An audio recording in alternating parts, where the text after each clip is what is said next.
السلام علیکم دوستو، یہ بیان سننے میں ہم سب کی کامیابی ہے۔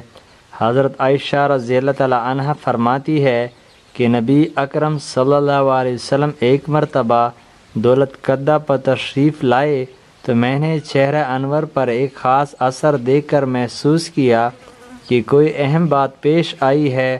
حضور صلی اللہ علیہ وسلم نے کسی سے کچھ بات چیت نہیں فرمائی اور وضو فرما کر مسجد میں تشریف لے گئے۔ میں حجرہ کی دیوار سے لگ کر سننے کھڑی ہو گئی کہ کیا ارشاد فرماتے ہیں۔ حضور صلی اللہ علیہ وسلم ممبر پر تشریف فرما ہوئے اور حمد و ثنا کے بعد ارشاد فرمایا، لوگو اللہ تعالیٰ کا ارشاد ہے کہ امر بالمعروف اور نہی عن المنکر کرتے رہو، مابعد وہ وقت آ جائے کہ تم دعا مانگو اور قبول نہ ہو، تم سوال کرو اور سوال پورا نہ کیا جائے، تم اپنے دشمنوں کے خلاف مجھ سے مدد چاہو اور میں تمہاری مدد نہ کروں۔ یہ کلمات طیبات حضور صلی اللہ علیہ وسلم نے ارشاد فرمائے اور ممبر سے نیچے تشریف لے آئے۔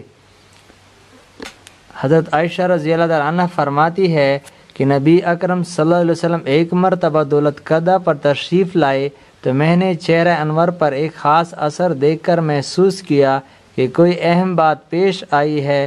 حضور صلی اللہ علیہ وسلم نے کسی سے کچھ بات چیت نہیں فرمائی اور وضو فرما کر مسجد میں تشریف لے گئے۔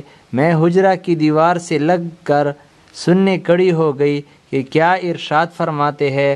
حضور صلی اللہ علیہ وسلم ممبر پر تشریف فرما ہوئے اور حمد و ثنا کے بعد ارشاد فرمایا، لوگو اللہ تعالیٰ کا ارشاد ہے کہ امر بالمعروف اور نہی عن المنکر کرتے رہو، مابعد وہ وقت آ جائے کہ تم دعا مانگو اور قبول نہ ہو، تم سوال کرو اور سوال پورا نہ کیا جائے، تم اپنے دشمنوں کے خلاف مجھ سے مدد چاہو اور میں تمہاری مدد نہ کروں۔